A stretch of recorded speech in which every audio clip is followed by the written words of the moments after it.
Բարև ձեզ հարգելի հետևորդներ, մենք շարունակում ենք մեր երիտքաստ ոդկասթների շարքը եւ այսօր մեր հյուրն է Հայաստանի ազգային ժողովի Հայաստան խմբակցության պատգամավոր Տիկին Ալինա Վարդայան, բարև ձեզ Տիկին Վարդայան։ Բարև ձեզ։ Տիկին Վարդայան, ինչպես գիտեք, մեր հետևորդները հիմնականում հաթիռախային խումբը երիտասարդներն են ու այսօր ուզում ենք խոսել ձեր հետ երիտասարդների քաղաքականացվածության մասին ու նաեւ ներկայիս իշխանությունների տարբերակ քաղաքականության մասին, որտեղ իմ սուբյեկտիվ կարծիքով երիտասարդները հիմա ներկայիս իշխանություններին կոպիտ ասած չեն սիրում ու իշխանությունները երիտասարդները այսպես ակտիվություն չեն վայելում, հա, իրենց կուսակցական եւ այլն քաղաքական իմաստով, այսինքն ավելի շատ ընդդիմադիր է մեր երիտասարդական, հա, ոնց որ սեգմենտը հասարակության, բայց եւ այնպես վերջին շրջանում տեսնում ենք, որ Նիկոլ Փաշինյանը տարբեր ինչ որ PR իր ասելով, հա, PR ինչ որ գործիքներ ուզում կիրառի, նույն հայ ծրտիկները, որ ինքը ուզում անի, նախ դուք ոնց եք դա անցալում, արդյոք դա երիտասարդներին ընդհանրապես դուր կգա թե չէ, որտեղ իմ կարծիքով ցավոք սրտի նայում են, այսինքն ես համասարում քայլում եմ, եկել տեսնում եմ երկու երիտասարդ նայում են հերոսով, թե ոնց է օրինակ, չգիտեմ, հա, Նիկոլ Փաշինյանը ինչ որ մի երկի տակ սրտիկ ցույց տալիս, բայց արդյոք դա իրան կօգնի ու կգան այդ սրտիկները կապիտալիզացիայի ընտրություններում, թե չէ։ Սկսենք հենց սկզբի հարցադրումներից երիտասարդների ընդդիմադիր հայացքների հետ կապված, գիտեք, բոլոր ժամանակակից հասարակություններում երիտասարդները պետք է ընդդիմադիր լինեն։ Եվ դա նորմալ է, որովհետև երիտասարդները պետք է ընդդիմանան այն բոլոր կարգերին, որոնք որ հաստատված են եւ փորձեն դրանով արդեն ստեղծել նորը, ստեղծել իրենցը եւ օրինակ մենք գիտենք չէ հայրեր որդիներ այդ հակասությունները եւ դա էլ է հենց այդ նույն սկզբունքի հիման վրա, երբ որ որդիները ընդդիմանում են իրենց ծնողների տարիներով դրված սկզբունքների եւ կանոնների դեմ։ Եթե մենք դա փորձենք այսպես պրոյեկտել Հայաստանի հասարակության վրա, այո, մեր երիտասարդները շատ ավելի ընդդիմադիր են, մեր երիտասարդները շատ ավելի դժգոհ են այն իրավիճակից, որ առկա է Հայաստանի Հանրապետությունում, ես ինքս էլ բազմաթիվ հանդիպումներ եւ զրույցներ եմ ունենում երիտասարդների հետ եւ ես ինքս տեսնում եմ այդ դժգոհությունը։ Ճիշտ է, այսպես անորոշություն կա ինքնադրսևորվելու եւ իրենց դժգոհությունը որևէ կերպ հայտնելու եւ այստեղ պետք է նաեւ քաղաքական ուժերը գտնեն նոր եւ ճիշտ մոտեցումներ, որովհետեւ շատ դժվար է երիտասարդներին ներգրավել այն հին քաղաքական գործիքներով, չգիտեմ, կանչել ակցիաների, կանչել միտինգների եւ այլն, այդ իմ ծանոթ դժգոհ երիտասարդներից շատ քչերն են մասնակցում այսպես հավաքներին, որովհետեւ իրենք պայքարի այլ երևի թե ավելի նոր, ավելի թարմ գործիքներ եւ մեխանիզմներ են ուզում։ Ինչ վերաբերվում է Փաշինյանի սրտիկներին, ես այս վերջերս երիտասարդներից մեկի հետ զրույցի ընթացքում լսեցի իր դժգոհությունը, ասում էր մի քանի ժեստեր ունեինք, որ բնորոշ էր մեզ երիտասարդներին, հիմա օրինակ ասում է այդ ժեստերից մեկը մենք չենք օգտագործում, եթե ինչ որ մեկն էլ օգտագործում է, հարցնում ենք այդ հայհոյում է, թե ոնց։ Այսինքն նույնիսկ այդ դրական ժեստը, որ դրական էմոցիա պետք է առաջացնի, երիտասարդների մոտ սկսել է առաջացնել հակառակ էմոցիան, այսինքն դա իրենց համար այլևս ոչ թե սրտիկ է, այլ հայհոյանք է։ Եվ այդ երիտասարդները շատ ավելի հաճախ նայում են ոչ թե ինչպես է վարչապետը սրտիկներ անում, այլ նայում են թե ինչպես են վարչապետի պարոդիաներ անում, հա։ Եթե մենք այսպես թերթում ենք Instagram-ը, TikTok-ը կամ մնացած այլ սոցիալական ցանցեր, անընդհատ հանդիպում է, թե ինչպես է ինչ որ մեկը ծաղրում վարչապետին, Փաշինյանի նման ինչ որ ժեստ ցույց տալիս կամ բոլորովին ավելի տարբերվող ժեստեր եւ այլն, որը որ վերագրվում է էլի Փաշինյանին։ Ուզում եմ ասեմ, եթե ինքը կարծում է, որ այդ երիտասարդական ժեստերով իր կողմն է այսպես գրավելու երիտասարդներին եւ այլն, մեր երիտասարդները մի քիչ ավելի խելացի են եւ երևի թե ավելի խելացի մոտեցումների կարիք ունեն եւ դա ամենևին էլ այն գործիքը չի լինելու, որ իրենց է ուղղված լինելու։ Բայց դրան զուգահեռ ընդդիմադիր ուժերը եւս անելիք ունեն, որովհետեւ իրենք էլ պետք է կարողանան երիտասարդներին գրավել իրենց կողմը, այդ երիտասարդների դժգոհությունը, իսկ այդ դժգոհությունը դա էներգիա է, այդ դժգոհությունը նաև ճիշտ կառավարելու պարագայում կարող է ճիշտ ուղղությամբ տանել մի ամբողջ սերունդ։ Հետևաբար այս առումով մենք էլ մտածելու շատ բան ունենք։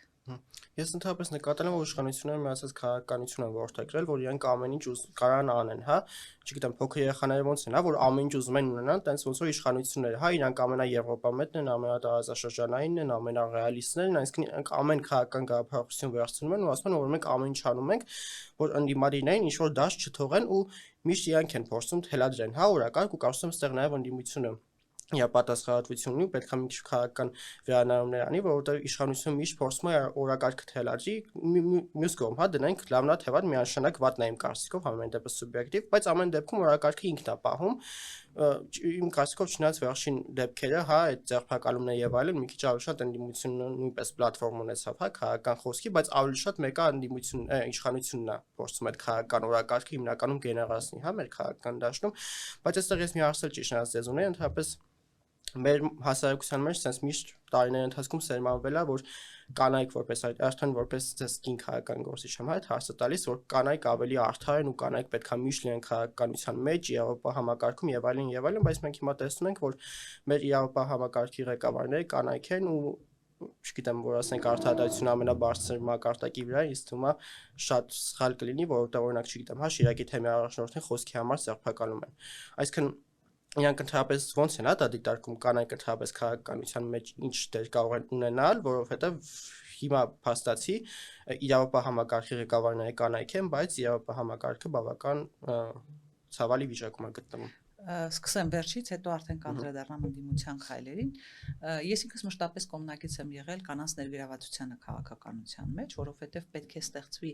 հնարավորություններ, բայց հավասար հնարավորություններ, որովհետեւ կանայք եւ տղամարդիկ հավասար կերպով հնարավորություն ունենան ներգրավվելու քաղաքական process-ների մեջ։ Բայց երբևէ սերով պայմանավորված նախապատվություն չպետք է տրվի։ Այսինքն մենք պետք է փորձենք այսպես նախապատվություն տալ որակներին, մասնագիտական որակներին, հմտություններին, ունակություններին, պրոֆեսիոնալիզմին եւ այս պարագայում, երբ դու մարդուն պաշտոնի նշանակում ես, որովհետեւ նա կին է, դա իր բացասական ավելի շատ բացասական հետևանքները կարող է ունենալ, քան եթե դու կնշանակեիր թեկուզ տղամարդու, բայց ավելի պրոֆեսիոնալ է։ Այսինքն այս պարագայում այո, շատ կարևոր է, որ կանայք ներգրաված լինեն քաղաքականության մեջ։ Այո, դրա համար շատ կարևոր էր քվոտավորման համակարգը, որը մտցվել է ազգային ժողովի ընտրությունների ժամանակ, որտեղ որ ցուցակներում սահմանվում են քվոտավորում սեռերի համար եւ այլն, բայց այդ ներգրավվածությունը պետք է կատարվի բացառապես պրոֆեսիոնալիզմի հիման վրա։ Հիմա մենք ինչ ենք տեսնում։ Մենք տեսնում ենք, որ տարբեր քաղաքական որոշում կայացնող պաշտոններ համալրվում են կանանցով, բայց դրան զուգահեռ մենք տեսնում ենք, որ այդ կանայք շատ հանգիստ կատարում են Փաշինյանի հրահանգները։ Այսինքն, եթե Փաշինյանը հրահանգում է որևէ մեկի նկատմամբ քրեական գործ հարուցել, գլխավոր դատախազը, որը որ ոլորտի կարևոր պատասխանատուներից մեկն է, կարծես թե չի էլ երկմտում, արդյոք այդ հրահանգը իրավական առումով արդարացված է, թե արդարացված չէ։ Միքայել Սրբազանը այս պահին դատապարտվել է, դեռ ճիշտ է, օրինական ուժի մեջ չի մտել դատավճիռը, բայց այնուամենայնիվ դատապարտվել է 2 տարի ազատազրկման իր խոսքի համար։ Հիմա այդ նույն կին գլխավոր դատախազը արդյոք չի փորձել վերլուծել, որ արդյոք այդ կատարածում հանցակազմ կա, կամ նրան դատող կին դատավորը արդյոք նույնպես չի երկմտել 2 տարի ազատազրկում նշանակելու ժամանակ։ Այսինքն այս պարագայում մենք երբ խոսում ենք կանանց ներգրավվածության մասին, մենք պետք է խոսենք բացառապես պրոֆեսիոնալիզմի մասին։ Եթե պրոֆեսիոնալ է, այո, կինը կարող է լինել որոշիչ պաշտոններում եւ նա կարող է իսկապես առանցքային դեր ունենալ այդ ոլորտում եւ հակառակը, եթե նա պարզապես ուրեմն ինչպես ժամանակին օգնական է եղել, շարունակում է այդ բարձր պաշտոնում էլ իրեն զգալ օգնականի կարգավիճակում, ուրեմն ունենալու ենք այն իրավիճակը, ինչ որ այսօր ունենք։ Մենք այսօր ունենք հսկայական թվով քաղբանտարկյալներ, հսկայական թվով։ Եվ իրականում, եթե մենք հաշվենք, 50-ից ավել քաղբանտարկյալ կա այս պահին, ովքեր նախնական կալանք են կրում մեր քրեակատարողական հիմնարկներում։ Ու այս պարագայում, եթե պատասխանատուներին դա թվում է թե նորմալ է, նշանակում է, որ այդ ոլորտը իսկապես խարխլվում է եւ իրավապահ համակարգը, արդարադատության համակարգը դատական համակարգը շատ հեշտ է խարխլել, բայց այն վերականգնելու համար եւ մարդկանց վստահությունը այդ համակարգի նկատմամբ վերականգնելու համար շատ երկար տարիներ են պետք։ Շատ դժվար է լինելու հետ վերականգնել մարդկանց վստահությունը, շատ դժվար է մարդկանց լինելու համոզել, որ ցանկացած հարուցված քրեական գործ դա քաղաքական հետապնդում չէ։ Այսինքն, եթե դու տեսնում ես, որ ռեպրեսիվ մեքենան գործի է դրվել եւ ամեն երկրորդ գործ ունի քաղաքական ենթատեքստ եւ դա Փաշինյանի վախերի եւ ռեպրեսիայի արդյունք է, հաջորդ քրեական գործի վերաբերյալ էլի կասկած ես ունենալու։ Եվ ինձ երբ որ ասում են օրինակ, չգիտեմ, իրավապահ մարմինները ունեն այսպիսի ապացույցներ եւ այլ, ես ասում եմ, որ ես շատ կասկած ունեմ, ես չեմ վստահում այդ ապացույցներին, որովհետեւ գլխավոր դատախազը կարող է գալ ազգային ժողովի ամբիոնից եւ խաբել ու սուտ ինֆորմացիա տալ ձայնագրությունների վերաբերյալ, հետո պարզվի, որ այդ ձայնագրությունները պարզապես այսպես կտրած կպցրած կամ ձայնագրություններից իրենց կմահաճույքին համապատասխան հատվածներ են հրապարակվել, որոնք ամենևին չեն արտահայտում այն, ինչ որ իրենք փորձում էին վերագրել։ Ինչ վերաբերում է արդեն փորձեմ հակիրճ իշխանությունների օրակարգ թելադրող եւ ընդդիմության այսպես հետևից գնալու խնդրին, մենք էլ ենք շատ հաճախ դա քննարկում, բայց գիտեք, կառավարման ղեկը գտնվում է այս իշխանությունների ձեռքում։ Այսինքն իրենք են հիմնականում կառավարման որոշումներ կայացնողները եւ շատ դժվար է լինում հակադրել ընդդիմության կողմից ներկայացվող առաջարկությունները այն պարագայում, որ ընդդիմությունը այդ որոշումներ կայացնողը չէ։ Ես ամենա այսպես պարզ օրինակը բերեմ, խոսքը վերաբերում է Արցախի ժողովրդի վերադարձի իրավունքին եւ դա այն իրավունքն է, որի մասին ընդդիմադիր падգամավորները խոսում են բոլոր միջազգային կառույցներում, փորձում են միջազգային կառույցների ներկայացուցիչների հետ հանդիպման ժամանակ բարձրացնել այդ հարցը, դեսպանատների ներկայացուցիչների հետ, այլ պետությունների, ներկայացուցիչների հետ հանդիպումների ժամանակ մենք անընդհատ բարձրացնում ենք այդ հարցը, այսինքն օրակարգը, որը որ եւ ընդդիմությունն է տանում եւ 150,000 Արցախի մեր հայրենակիցներին է վերաբերում, բայց քանի որ որոշում կայացնողը մեր իշխանություններն են եւ մեր իշխանություններն ասում են, որ արցախցիների վերադարձի հարցը մեր օրակարգում այլևս չկա, հարցը անմիջապես փակվում է։ Դա վերջին օրինակը Եվրանեստի խորհրդարանական վեհաժողովի ժամանակ դուք ականատես եղաք, երբ քաղաքական հանձնաժողովի զեկույցում այսպես անդրադարձ կար արցախցիների տեղահանված արցախցիների ձևակերպումն եմ էլի ուզում հիշել արցախցիների իրավունքների կարգավորման կամ հարցերի կարգավորման, այսպիսին էր ձևակերպումը, ռազմագերիների հարցի կարգավորմանը եւ մշակութային ժառանգության հարցի կարգավորմանն էր վերաբերում։ Մեր կողմից առաջարկ եղավ, որպեսզի հստակեցնենք այդ կարգավորումը ինչ է իրենից ենթադրում եւ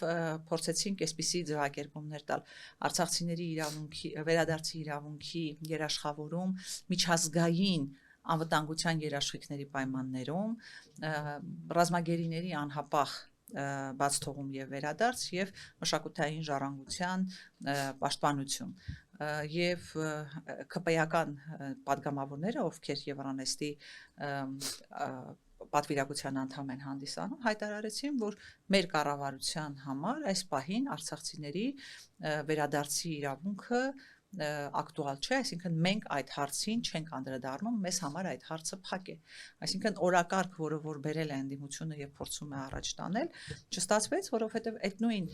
եվրոպական падգամավորները եւ արևելյան գործընկերության անդամ պետությունների ներկայացուցիչները այդ առաջարկին դեմ քվեարկեցին, որովհետեւ ինչը հասկանալի էր,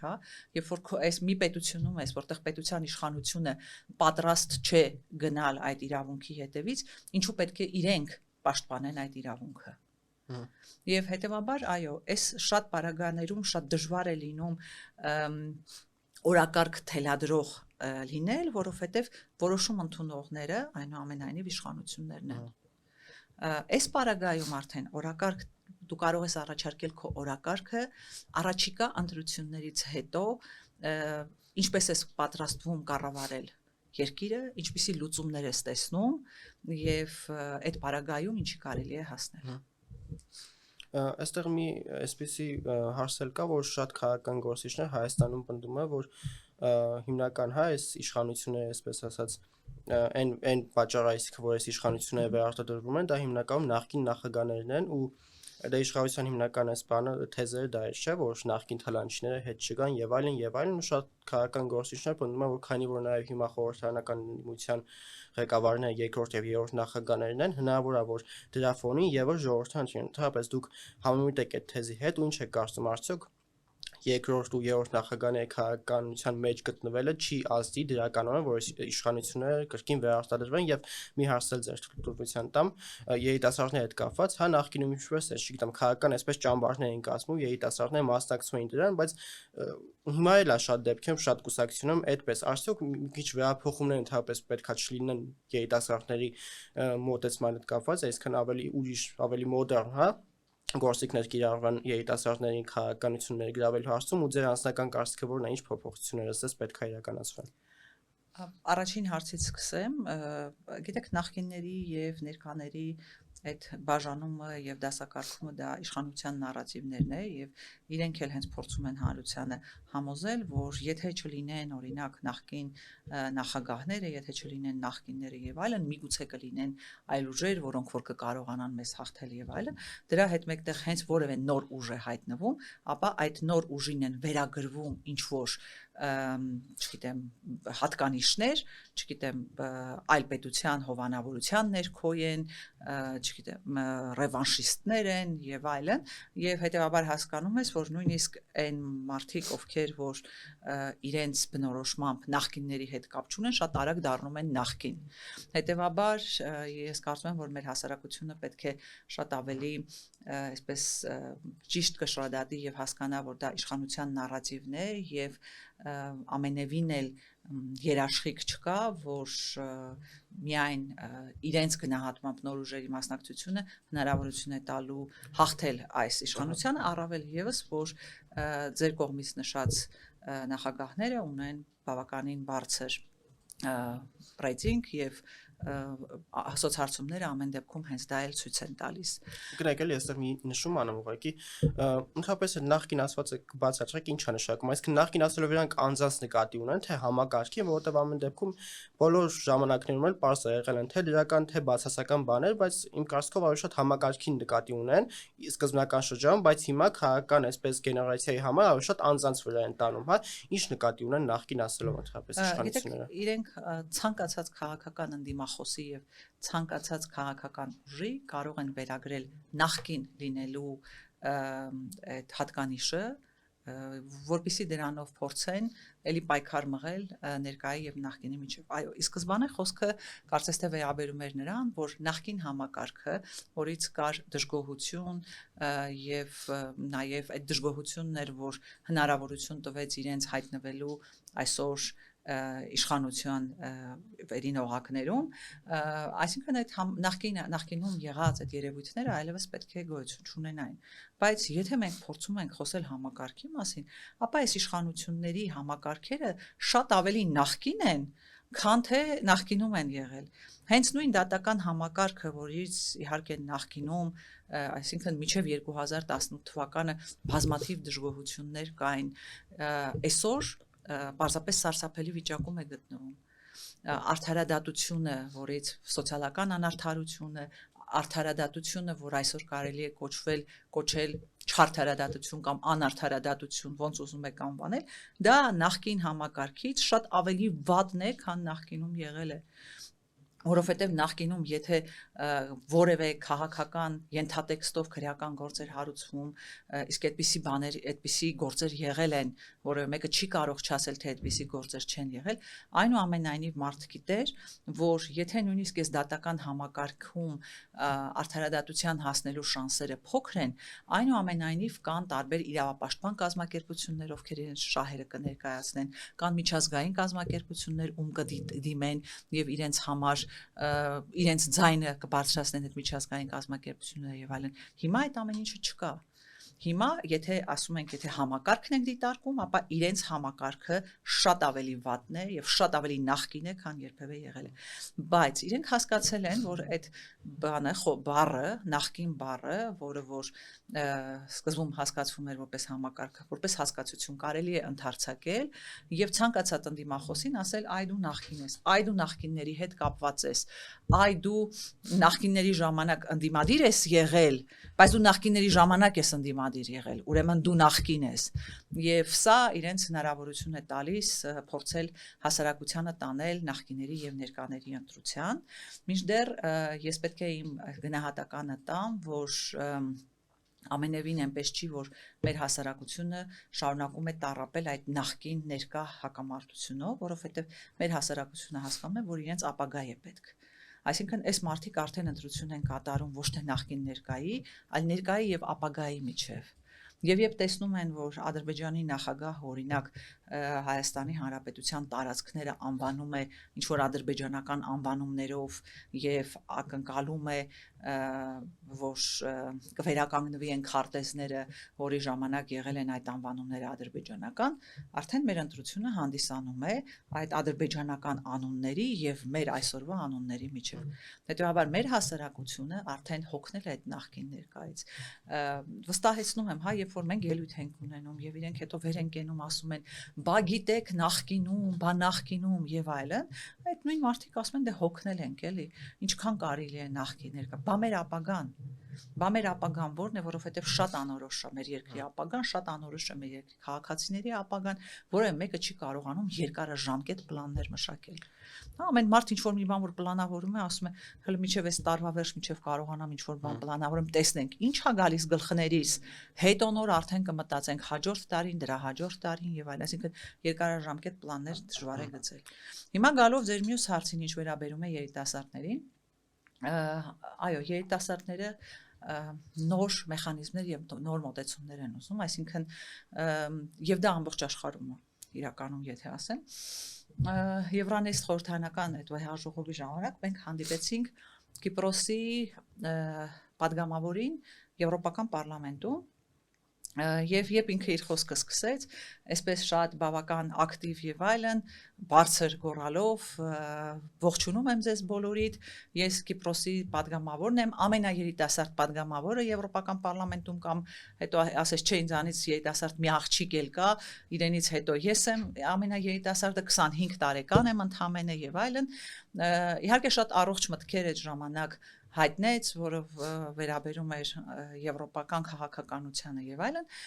հետո պարզվեց, որ այդ երիտասարդը, որ Եվրոպական պարլամենտի падգամավոր է, բլոգեր էր, Կիպրոսի բլոգեր էր, որը ընտրությունների ժամանակ երրորդ տեղն էր զբաղեցրել երկու ավանդական կուսակցություններից հետո։ Այսինքն եւ դա Եվրոպական պարլամենտի ընտրություններն էր եւ մարդիկ կանխատեսումներ էին անում, որ եթե կլինեն առաջիկա ներպետական ընտրությունները եւ ինքը որևէ քաղաքական ուժով հանդես գա եւ ներգրավեն իր նման երիտասարդներ եւ այլն, մեծ է հավանականությունը, որ նույնիսկ ավանդական կուսակցություններից կարող են առաջ անցնել։ Այսինքն այստեղ արդեն այդ նոր մոտեցումների եւ երիտասարդներին ներկայացնողի խնդիրն է, որովհետև ոչ միշտ է որ երիտասարդները իրենց տեսնում են ավանդական կուսակցություններում կամ տեսնում են այդ կուսակցական համակարգերում եւ այլն, այս առումով այո, երևի թե պետք է նոր մոտեցումներ մշակել, իհարկե այստեղ նաեւ ընտրական օրենսգրքի խնդիր կա, որովհետև ընտրություններին, քանի որ մեզ մոտ համամասնական ընտրակարգով է ընտրությունները, ապա ընտրություններին կարող են մասնակցել միայն կուսակցությունները եւ կուսակցությունների դաշինքները ու նաեւ կուսակցություններում ընդգրկված ոչ կուսակցականները։ Հետևաբար, քանի դեռ այս ընտրական համակարգն է, միգուցե կուսակցությունները պետք է մտածեն իրենց ցուցակներում ներգրավել ոչ կուսակցական, բայց քաղաքականապես ակտիվ եւ իրենց ասելիքը ունեցող երիտասարդների։ Այսինքն այս դեպքում թարմացում կգնա նաեւ այդ կուսակցական շարքերում, կուսակցական ցուցակների շարքերում, ոչ թե կուսակցություններում։ Եվ ասում եւս մի կարևոր թեմա բամփապենք մեր այսօրվա զրույցը, թե այն ինչ որ տեղանում եկեղեցու շուրջ, հա մենք վարչությամբ տեսնում ենք, որ իշխանությունը ինչ որ հակաեկեղեցական արշավ են սկսել, ինչ որ պատարակներ են կազմակերպում հիմնականում Ստեփան Ասատրյանի մասնակցությամբ ու ես ուրախ եմ, որ երիտասարդները շատ բացասական են դրան վերաբերվում, ես նույնպես, բայց ինչին է, հա, դուք որպես քաղաքական գործիչ ո՞նց եք տեսնում, ինչին է, հա, դա տանում, արդյոք դա նախընտրական ինչ որ քարոզ արշավ է, որ եկեղեցուց է սկսում, արդյոք ուզում են եկեղեցուն փոխեն նույն Ստեփան Ասատրյանին դնեն, որ հետագայում ինչ որ լծակ ունենան նաև ժողովրդի վրա ասելու, հա, ինչի համար է սա արվում։ Տեսեք, դուք շատ կարևոր ձևակերպում արեցիք արշավը եկեղեցու դեմ, որովհետև եթե խոսեցնես իրենք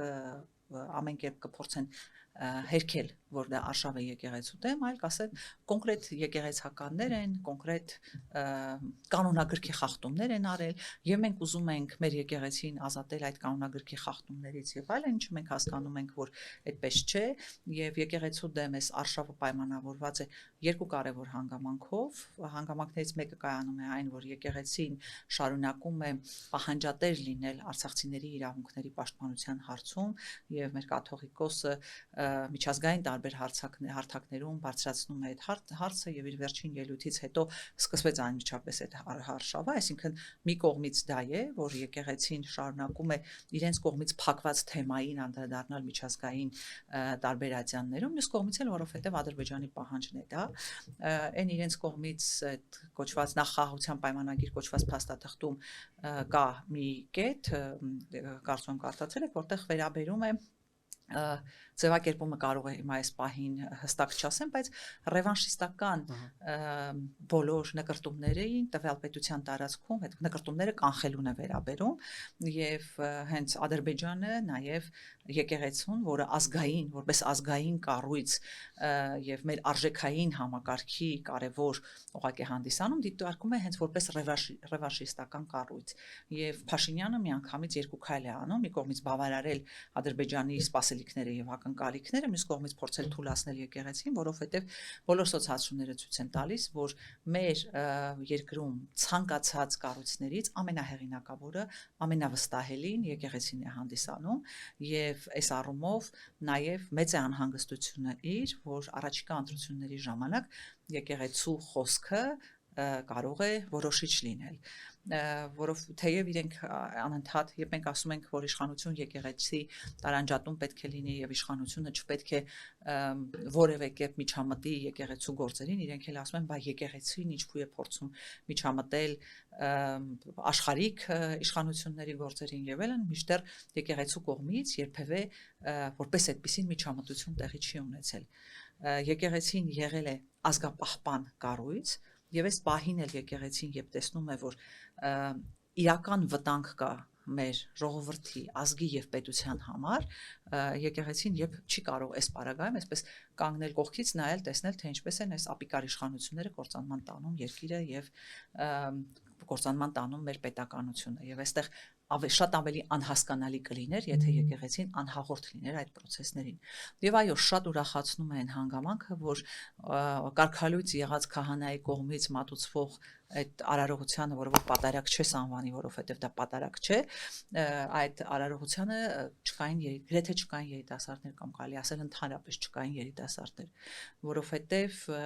մեր երիտասարդներն էլ այնուամենայնիվ կարևոր արժեքային համակարգ կրողներ են հանդիսանում։ Մենք շատ հաճախ բան ենք անում, չէ, թերագնահատում ենք մեր երիտասարդներին եւ այդ բոլոր ժամանակներին է բնորոշ եւ բոլոր հասարակություններին է բնորոշ, բայց այն մարդիկ, ովքեր շատ ավելի հաճախ են շփվում մեր երիտասարդների հետ, կարող են արձանագրել, որ եւ ազգային հենքի վրա են դաստիարակված մեծամասնությունը եւ լուրջ արժեքային համակարգ կրողներ են հանդիսանում եւ այս պարագայում իսկապես շատ կարեւոր խնդիր պետք է լինի իրենց ներուժը օգտագործել, ներգրավել իրենց մեր երկրի ապագան կառուցելու հարցում։ Շնորհակալություն շատ Տիկին Վարդան ասում համար։ Շնորհակալություն հարգելի հետևորդներ, կհանդիպենք։